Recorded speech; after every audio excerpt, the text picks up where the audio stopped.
숨진 학생들의 시신이 옮겨져 있는 고대 안산병원 연결해 보겠습니다. 임시 분향소도 마련돼 있습니다. 현장 연결합니다. 손영 기자 전해주십시오. 안산 단원고 학생 3명의 임시빈소가 마련된 이곳 고려대학교 안산병원에는 폭우가 쏟아지고 있는데도 밤늦은 시각까지 조문객들의 발길이 이어지고 있습니다. 학생들의 시신은 오늘 오전 10시쯤 사고 현장에서 이곳으로 옮겨졌는데요. 오늘 오후 교사의 시신 한 구도 추가로 발견됐지만 고대 안산병원에는 더 이상 시신을 수용할 공간이 없어 인근의 안산 제1장례식장에 안치된 상태입니다. 현재 진도에 임시 안치된 다른 시신들도 현장에서 검안이 끝나는 대로 안산 일대의 다른 병원으로 옮겨질 예정입니다. 안산시는 실종된 학생들의 구조 상황에 따라 안산 올림픽 기념관 등을 합동 분향소로 검토하고 있습니다. 한편 이미 구조된 안산 단원고 학생 가운데 64명이 병원에 입원해 치료를 받고 있습니다. 학생 2명이 코와 골반에 가벼운 골절을 당했고 다행히 대부분의 학생들은 큰 외상은 입지 않은 상태라고 병원 측은 밝혔습니다. 의료진은 혈액 검사와 엑스레이 검사 등 추가 검진을 실시해 학생들의 보이지 않는 부상 가능성까지 꼼꼼히 확인하고 있습니다. 병원 측은 사고로 인한 정신적 충격을 우려해 심리 치료를 병행하겠다고 밝혔습니다. 지금까지 고려대 안산병원에서 MBC 뉴스 손영입니다. 신원이 확인된 학생들과 교사의 시신은 집이 있는 안산에 도착했습니다. 웃으며 떠났다가 싸늘한 주검으로 돌아온 아이들의 모습에 가족들은 오열했습니다. 김나라 기자입니다. 진도에서 올라온 응급차가 병원으로 들어섭니다. 잠 한숨 이루지 못한 가족들. 한 걸음에 달려가 차문을 열고 믿고 싶지 않은 현실을 만났습니다. 차웅아, 경빈아, 오천아. 수학여행을 간다며 웃으며 집을 나섰던 자녀들은 부모의 애끓는 기도에도 온기를 잃은 주검으로 돌아왔습니다. 몸을 가누기조차 힘든 유족들은 할 말을 통곡으로 토해냈습니다. 아직 정식 분향소가 마련되지 않은 게 유족들은 더 서럽습니다. 그럼 한 사람들이 거기서 고생을 해가지고 여기 왔다고 쳐요. 뭐 할 거예요? 이건 아니잖아요. 사람 구분주의예요. 장례식장에 임시로 마련된 빈소에는 눈시울을 붉힌 친구들의 힘겨운 조문이 이어졌습니다. 단원고 최혜정 교사의 시신도 병원에 안치됐습니다. 신원이 확인된 다른 학생과 교사 시신 3구도 검안을 마치는 대로 안산 지역 병원들로 분산돼 안치될 예정입니다. 안산시와 학교 측은 유족들의 의사를 최대한 고려해 조속히 합동 분향소를 마련하겠다고 밝혔습니다. MBC 뉴스 김나라입니다.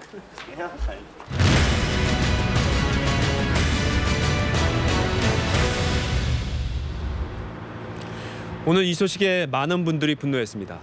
세월호 침몰 사고 당시 선장과 선원들이 승객들을 내버려 둔 채 먼저 탈출한 것으로 드러났습니다.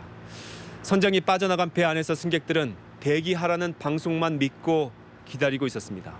문현철 기자가 취재했습니다. 여객선 세월호가 전남 진도 병풍도 해역을 지나던 시간인 오전 8시 50분쯤 보조기관사 3명이 근무 중이던 1층 기관실에 전화벨이 울렸습니다. 선장이 있던 조타실에서 걸려온 전화는 서둘러 대피하라는 긴급 지시였습니다. 배가 기울자 다급해진 승객들이 직접 침몰 신고를 하기 10분 전이었습니다. 우리 기관장님이 전화로 와서 빨리 기관실을 탈출하라 해갖고 이제 3사람이 탈출하고 왔습니다.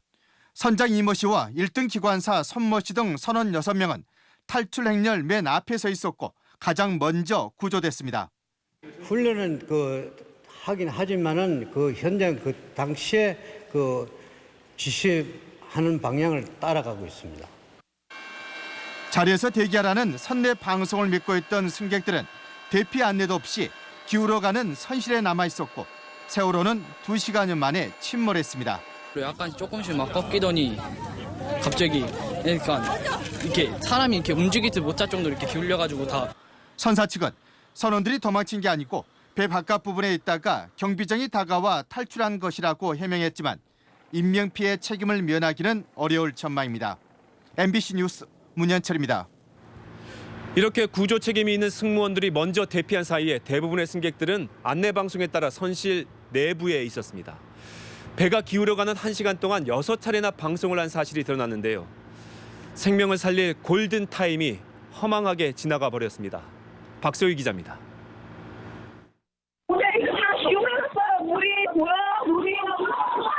배가 기울면서 물이 빠르게 차오르던 오전 9시에서 10시 사이. 배 안에서 흘러나온 안내 방송은 선실 안에 머무르라는 내용이었습니다. 계속 그 사람들은 가만히 있으라 그러니까 애들은 그 말만 믿고 못 나온 애들도 몇명 있고요. 가만히 있으라는 안내가 1시간 동안 6차례나 방송됐고 학생과 일반 승객은 안내 방송을 믿고 배 안에서 하염없이 구조를 기다렸습니다. 한 9시 한 55분쯤 됐나 봐. 전화가 왔는데 할머니 나 저 배가 기울어서 저 지금 배가 이렇게 한쪽으로 빠지네. 나 죽을래나 봐. 잘못하면 죽어. 그러면서 깜깜한데 이거 붙잡고 있어 이러더라고. 배가 좌초하고 있다거나 침몰 중이라는 안내는 전혀 없었습니다.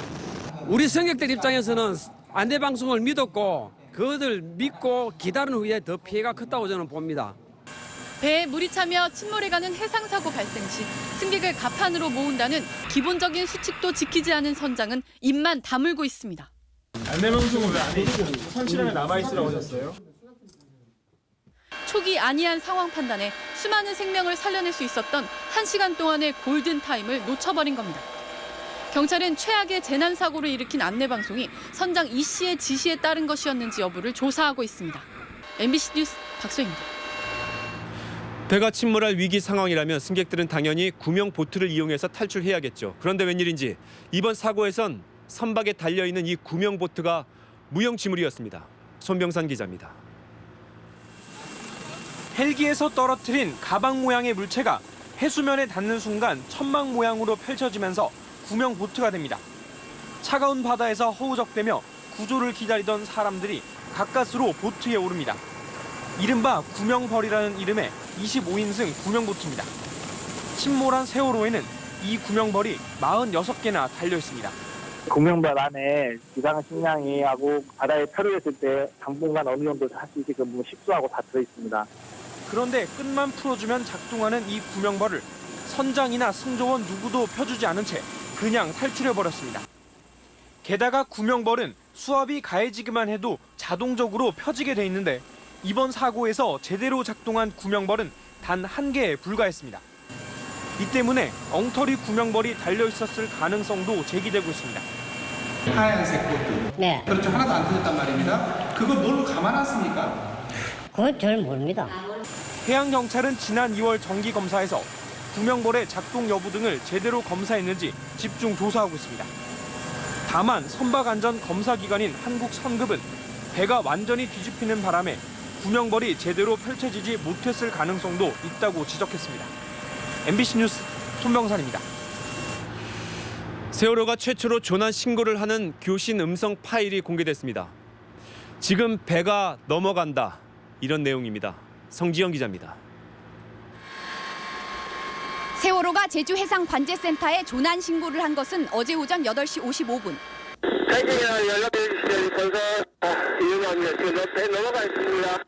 첫 교신에 배가 넘어간다고 전합니다.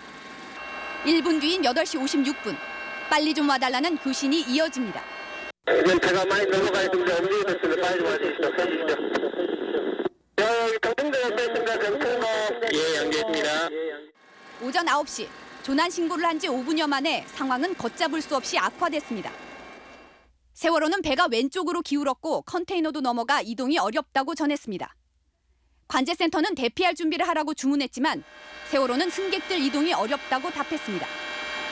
오전 9시 5분, 세월호는 다시 한번 구조를 요청합니다. 지금 단체가 부릅니까? 예, 지금 회장한테 통보했고요. 또 저희도 이제 인도 VTS랑 완도 VTS도 통화 중에 있으니까요. 다시만 좀 대기하시기 바랍니다. 조난 신고를 할 당시 이미 선박이 크게 기울고 침몰하는 위기 상황이었던 것으로 나타나 초기 대응이 미흡했다는 논란이 더욱 커지고 있습니다. MBC 뉴스 성지영입니다. 해경은 오늘 세월호의 선장을 피의자 신분으로 소환해 강도 높은 조사를 벌였습니다. 해경 사고대책본부 연결해 보겠습니다. 양현승 기자 전해주십시오. 네, 사고대책본부에 나와 있습니다. 현재 구조 작업은 서해지방해양경찰청이 그리고 사고 수사는 목포해양경찰서가 전담하고 있습니다. 목포해경은 어제까지 참고인 신분이었던 세월호의 선장 이모 씨를 오늘은 업무상 과실치사 혐의 피의자 신분으로 불러 조사를 벌였습니다. 해경에 소환된 선장 이 씨는 실종자 가족에게 하고 싶은 말을 묻자 정말 죄송하고 면목이 없습니다라고 답했지만 해경 조사에서 승객들을 두고 먼저 배에서 빠져나온 부분에 대해서는 말을 아꼈습니다. 현행 선원법 제10조를 보면 선장의 의무가 규정돼 있습니다. 선장은 화물을 싣거나 여객이 타기 시작할 때부터 화물을 모두 부리거나 여객이 다 내릴 때까지 선박을 떠나서는 아니 된다고 명시돼 있습니다. 선장과 함께 탈출한 선원들에 대한 해경의 조사도 지금 이 시각까지 계속되고 있습니다. 한편 사고 해역에서는 종일 해경과 해군이 잠수 요원 500명 이상으로 늘려 선체 진입을 시도했습니다. 하지만 비바람이 많이 불고 물살도 너무 빨라 아직까지 선내에 진입했다는 소식은 들리지 않고 있습니다. 오늘 새벽부터 이어진 4차례의 정조 시간에는 선내 진입에 실패했고 이제 다가오는 첫 정조 시간은 내일 새벽 1시 27분 만조 때입니다. 그리고 조금 전 들어온 소식입니다. 오후 7시 30분쯤 해경 천시팜에서 바다 위에 떠있던 여성의 시신 한 구를 또다시 인양했습니다. 이렇게 되면 현재까지 총 승선원은 475명, 사망자는 10명으로 늘었고 구조자는 179명, 실종자는 286명입니다. 다시 전해드리겠습니다. 사망자는 10명으로 늘었고 구조자는 179명, 실종자는 286명입니다. 한편 현재 사고 해역에는 해경과 해군, 민간 선박 등 선박 171척, 그리고 헬기, 항공기 29대가 투입돼 있지만 악화되는 기상 상황에 초조함만 커지고 있습니다. 지금까지 서해지방해양경찰청에서 MBC 뉴스 양현승입니다. 침몰 사고 처음에 답답했던 건 정확한 탑승 인원조차 파악되지 않았던 건데요. 오락가락한 탑승 인원은 결국 사고 발생 14시간 만에 CCTV로 일일이 배에 탄 사람 수를 센 뒤에야 집계됐습니다. 홍신영 기자입니다. 침몰 사고가 난 직후 청해진 해운이 밝힌 세월호 탑승 인원은 477명. 그런데 몇 시간 만에 탑승 인원이 당초 477명보다 15명이나 줄어든 462명이라고 정정 발표합니다. 이 수치는 그러나 다시 13명 늘어난 475명으로 최종 수정됐습니다. 475명이라는 최종 집계도 해양경찰이 인천항 여객터미널 개찰구 CCTV를 일일이 확인하고 나서야 나온 것입니다. 탑승객 인원이 하루에 3번이나 바뀐 것은 실제로 팔림표와 배에 탄 사람의 숫자가 맞지 않았기 때문입니다. 승선권이 회수 안 된 사람의 명단이 추가가 된 상황입니다. 집계가 누락이 돼 있었기 때문에 이거 발견이 돼가지고 어제 늦게 수정이 됐습니다. 표를 끊어놓고도 배에 타지 않은 승객도 있었지만 자주 승선하는 단골 화물차 기사들을 표 없이 배에 태우는 선사의 오랜 관행도 혼란을 일으켰습니다. 이제 아는 사람들이 주인들 타면은 그냥 무료로 막 태워주는 경우도 생기고 그게 관리가 소홀해서 그게 인원 파악이 제대로 되겠냐고요. 각종 사고에 대비한 신원 파악을 위해 가장 엄격해야 할 승객 관리부터 허술했다는 지적을 피하기 어렵게 됐습니다. MBC 뉴스 홍신영입니다. 네, 이렇게 승객 관리도 허술한 청해진 해운은 여객선 침몰 사고 하루 만에 사고 대책본부도 폐쇄해서 논란이 일고 있습니다. 공보영 기자입니다. 침몰 사고를 일으킨 여객선 회사는 사고 대책본부를 하루 만에 폐쇄하고 대표는 나타나지도 않았습니다. 비난이 쏟아지자 청해진 해운은 김한식 대표가 어제 사고 현장으로 가다가 쓰러져 현재 병원에 입원해 있다고 해명했습니다. 진도 쪽에 임박해가지고 쇼크를 갖다 받으셔가지고 쓰러졌습니다. 굉장히 고령입니다. 그리고 2년 전에 그 수술을 갖다가 청해진 해운은 인천시 중구 항동에 본사를 둔 중간 규모의 선사입니다. 지난 1999년 2월 문을 열었는데 인천 제주 항로와 인천 백령도 항로, 전남 여수 거문도 항로 등 3개 항로에서 모두 4척의 여객선을 운영하고 있습니다. 그러나 이번에 사고가 난 세월호 등 2척의 대형 선박을 사들이는 과정에서 돈을 많이 쓰고 글로벌 금융위기 이후 해운업 불황을 맞아 경영난을 겪고 있는 것으로 전해졌습니다. 청해진 해운은 지난해 8억 원 가까운 영업 손실을 봤습니다. 이처럼 경영이 어렵다 보니 여객선 운행을 무리하게 강행한 것 아니냐는 의혹도 받고 있습니다. 지난달 28일 이 회사 여객선 데모크라시오는 짙은 안개 속에 운행을 강행하다 어선과 충돌하는 사고가 나기도 했습니다. MBC 뉴스 공보영입니다. 2년 전 이탈리아에서도 해난 사고가 발생하자 선장이 승객들보다 먼저 대피해서 여론의 문매를 맞은 사례가 있습니다.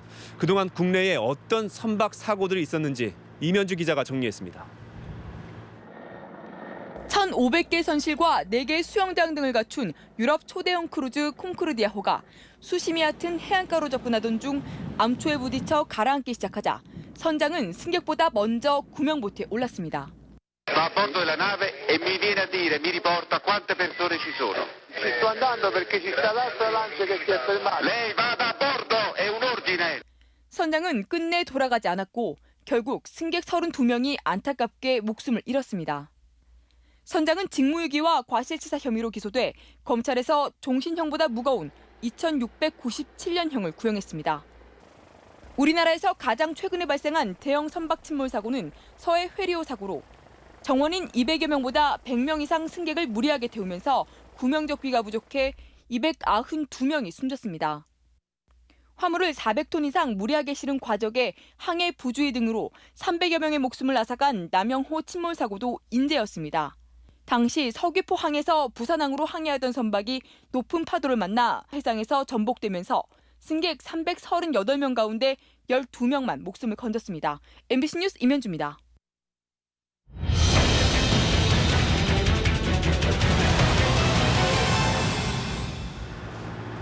사고 원인 알아보겠습니다. MBC 취재 결과 이 사고 당시 세월호는 방향을 급하게 바꾸던 중에 조타기가 복원되지 않은 것으로 나타났습니다. 이때 화물이 한쪽으로 쏠리면서 기울어진 것으로 보입니다. 박영훈 기자가 취재했습니다. 세월호의 선체가 기운 건 어제 오전 8시 50분 병풍도 앞을 지날 무렵이었습니다. 갑자기 이게 배가 쏠리는 바람에 그 기구들이 앞으로 싹 다 닥쳐가지고 그 기구에 다쳤어요. 당직 사고는 3등 항해사였지만 조타수가 직접 운항하는 수동 조타를 했고 병풍도를 끼고 우측 방향 전환을 위해 돌린 조타기가 말을 듣지 않았다고 선원들이 진술했습니다. 선체는 계속 우측으로 향했고 배에 싣고 있던 100대가 넘는 차량과 컨테이너 등 1,000톤이 넘는 화물이 원심력으로 반대 방향 왼쪽으로 쏠리면서 급격히 기울어진 것으로 보입니다. 이때 화물이 선체에 부딪히면서 쿵 하는 충격음이 발생했고 높이 20여 미터의 승객을 더 태우기 위해 선체를 과도하게 올린 세월호는 복원력을 잃고 급속히 침몰했다는 겁니다. 이제 변침에 리치 오기 때문에 돌아야 되는데 거기서 많이 틀어서 그렇지 않느냐 추정한다는 거예요. 그거밖에 없다는 거예요. 선장 이모 씨는 해경 조사에서 물살이 센 좁은 수로인데도 직접 운항하지 않고 조타수에게 항해를 맡겼다고 인정했습니다. 정말 죄송하고 면목이 없습니다. 뭐라고 말씀드릴 수 없습니다. 해경은 세월호가 당초 제출한 항로를 운항한 것으로 보이고 권고 항로 준수 여부에 대해선 권고 항로가 법령과 실무적 개념이 아니라면서 확답 대신 애매한 입장을 내놨습니다. MBC 뉴스 박영훈입니다. 이 세월호를 한국에 판 일본의 해운 회사를 찾아가 봤습니다. 세월호처럼 20년 이상 된 배는 운항하지 않는다고 했습니다. 그리고 자신들이 팔 때와 지금의 배의 모습이 달라졌다고도 밝혔습니다. 도쿄에서 이명석 특파원이 취재했습니다. 1994년 일본 나가사키에서 열린 나미노 우에호 진수식, 세월호의 최초 모습입니다. 일본의 해운회사인 마루에이 페리사가 구입해 2012년까지 18년간 가고시마와 오키나와 사이 페리로 운항해오다 2년 전 한국의 청해진 해운에 팔았습니다. 마루에이 페리사 직원들 모두가 알 만큼 세월호는 유명한 배로 팔 때와는 확실히 달라졌다고 했습니다. 似てはいますけども、ある程度ここの辺も後ろの方にこう少し長くなってるし、前の方も若干ちょっと違うような気がするんですね。 자신들은 승객 804명에 승무원까지 840명을 정원으로 운항해왔다며 한국에서 개조해 정원을 921명까지 늘린 것 같다고 추정했습니다. 이 회사는 20년 이상 된 배를 운항하는 일은 거의 없으며 보통 10년에서 15년이 지나면 새로운 배로 교체한다고 합니다.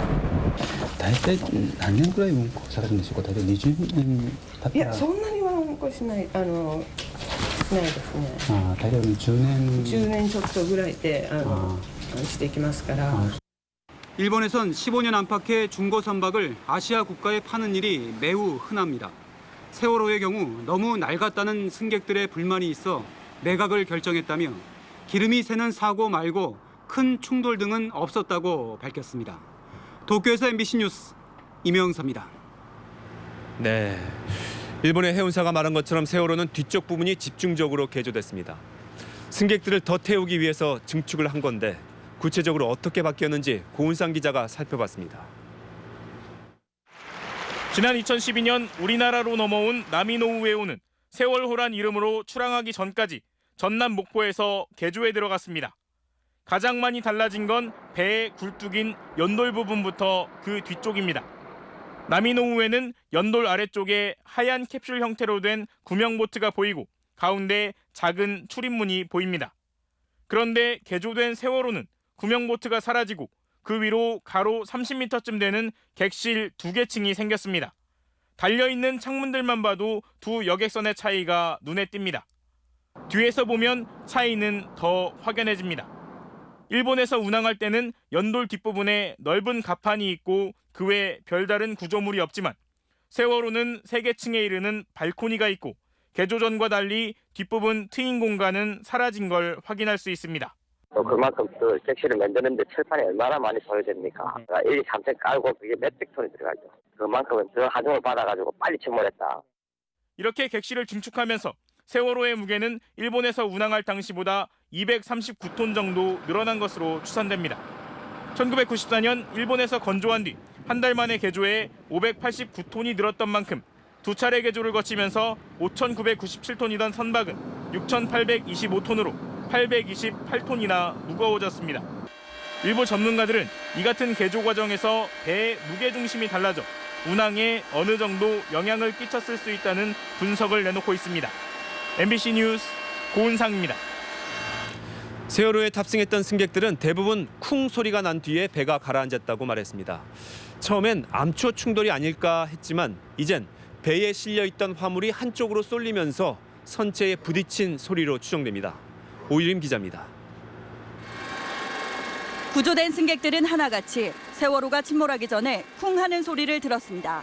한순간이었어요, 이거는. 제가 뭐 퉁하는 하면서 이미 40도로 이미 기울어져 있어요. 암초 충돌이나 선체 내부 폭발 가능성이 제기됐지만 침몰 원인이 무리한 항로 변경에 무게가 실리면서 충돌음은 여객선이 중심을 잃고 기울어졌을 때 화물들이 선체에 부딪히면서 난 걸로 추정됩니다. 결박해 놓은 차량 180대와 컨테이너 화물 1,157톤이 풀리면서 순식간에 한쪽으로 쏠렸다는 겁니다. 한번 왕창 흔들리더니 또 다음에는 조용히 또 다음에 또 한번 왕창 흔들리니까 이제 그때는 있는 게 전체가 다 넘어진 거라 그냥 우당탕탕탕탕 한 거라. 선체 균열 등으로 배가 침몰할 경우 그대로 가라앉아야 하지만 배는 중심을 잃고 돌면서 침몰했습니다. 배가 기울은 상태에서 배가 45도에 기울은 상태에서 회전하기 시작하더라고요. 선박 안에 있던 화물이 왼쪽으로 일제히 쏠렸기 때문에 이런 현상이 나타났고 배가 복원력을 잃은 것으로 추정되고 있습니다. MBC 뉴스 오유림입니다.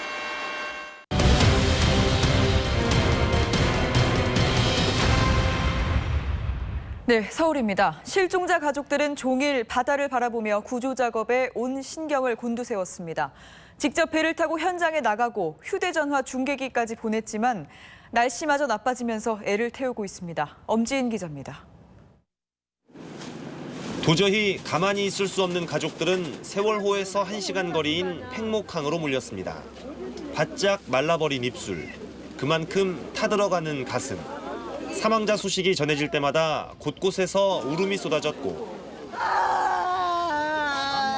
아예 울 기운조차 잃어버린 듯 고개를 떨구기도 했습니다. 사고 해역에는 종일 거센 비바람이 몰아쳤습니다.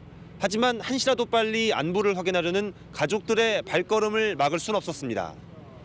일부 가족들은 직접 배를 타고 사고 현장을 찾았습니다.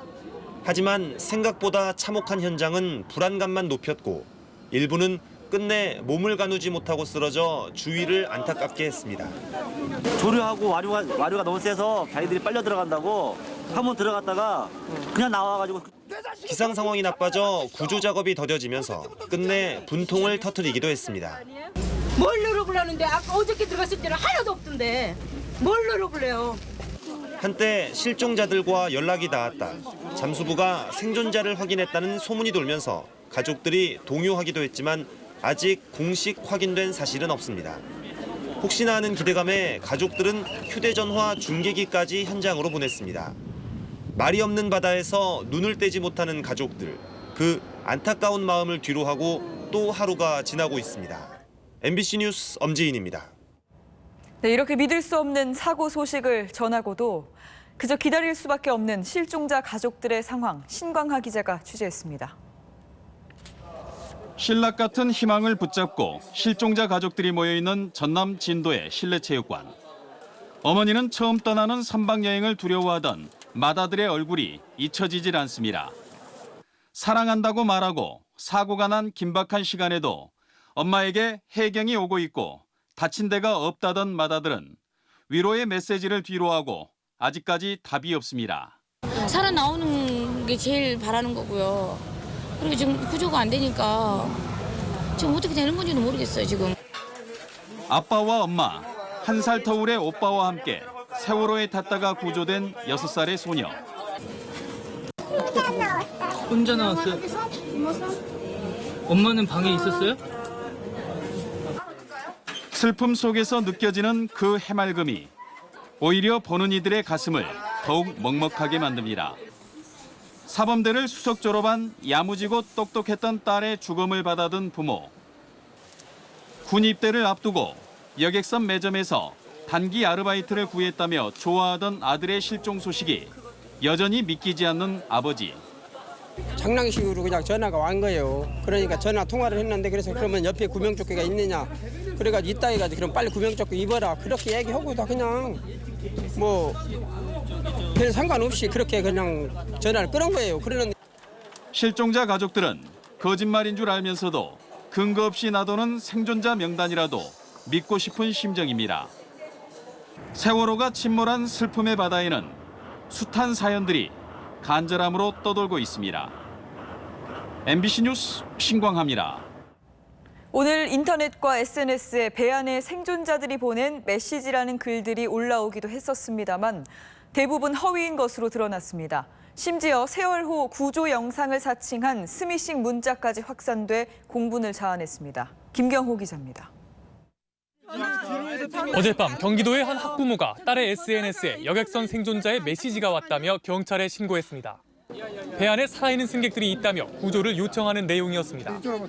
하지만 경찰청 사이버 테러 대응센터는 모두가 사실이 아닌 것으로 보인다고 밝혔습니다. 사고 이후 실종자의 휴대전화 이용 내역이 없다는 것입니다.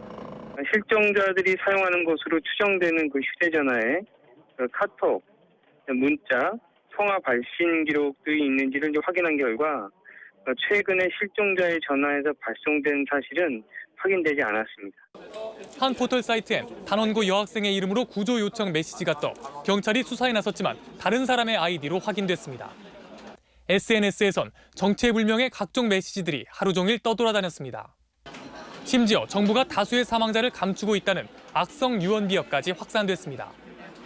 스마트폰에선 세월호 구조 영상을 사칭해 클릭하면 악성 프로그램을 설치해서 개인정보를 빼가는 스미싱 문자가 확산돼 정부가 각별한 주의를 당부하기도 했습니다. 허위 메시지는 생존 소식을 애타게 기다리는 실종자 가족들에게 큰 상처를 주는 것은 물론 혹시 있을지 모를 진짜 메시지의 파악을 방해합니다. 경찰은 허위 메시지로 구조 작업에 지장을 초래하는 관련자들이 드러나면 엄정 조치하겠다고 밝혔습니다. MBC 뉴스 김경호입니다. 세월호 침몰 사고의 첫 사망자로 확인된 승무원 고 박지영 씨. 구조된 학생들은 그녀가 마지막 순간까지 학생들을 대피시켰다고 전합니다. 김진희 기자가 보도합니다. 고 박지영 씨는 세월호에서 승객 안내를 담당하던 승무원이었습니다.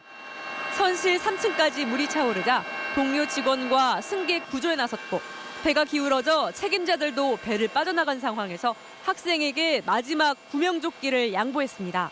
그때도 구명조끼 안 입고 있었어요. 그 여자분이 좀 침착하게 해경 추가면 도착한다. 걱정하는 학생들에게는 선원은 맨 마지막이다. 너희들을 다 구하고 나도 따라가겠다며 바다로 먼저 뛰어내리게 했습니다. 그녀의 지시를 따른 승객들은 모두 구조됐습니다. 그러나 박 씨는 자신의 말대로 맨 마지막을 지키다 목숨을 잃었습니다.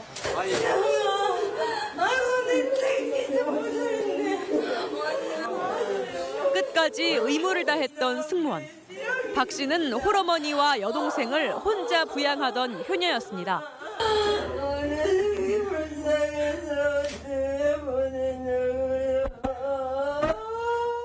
살신성인을 실천한 22살의 어린 승무원은 높은 파도에 뜨거운 청춘을 묻고 그보다 더 뜨거운 뭉클함을 학생들에게 남겨주었습니다.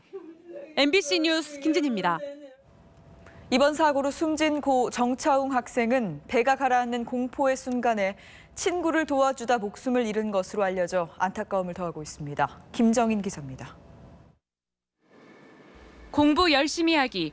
17살 차웅이의 책상엔 평범한 고등학생의 꿈이 남아 있습니다. 검도 유단자로 체육학과에 진학하는 게 꿈이었던 차웅이. 배가 침몰하는 위기의 순간에 친구에게 구명조끼를 벗어주고도 다른 친구들을 더 구하려다 목숨을 잃었습니다. 한 명 구명조끼 없은 거예요. 그러니까 구명조끼 벗어주는 게 좋겠습니다. 어머니에게 차웅이는 딸 같은 아들이었습니다. 애교가 많은 막내 아들. 어머니는 차마 보낼 수가 없습니다. 아침에 수학여행 간다 그럴 때 내가 좀 아침 일찍 나오다 보니까 제대로 인사도 못한 게 좀 생각나고요. 잊지 못할 것입니다. 하루 종일 인터넷과 SNS에는 죽음의 순간에서도 다른 이를 위해 희생한 차웅이를 기리는 글이 가득했습니다. MBC 뉴스 김정인입니다.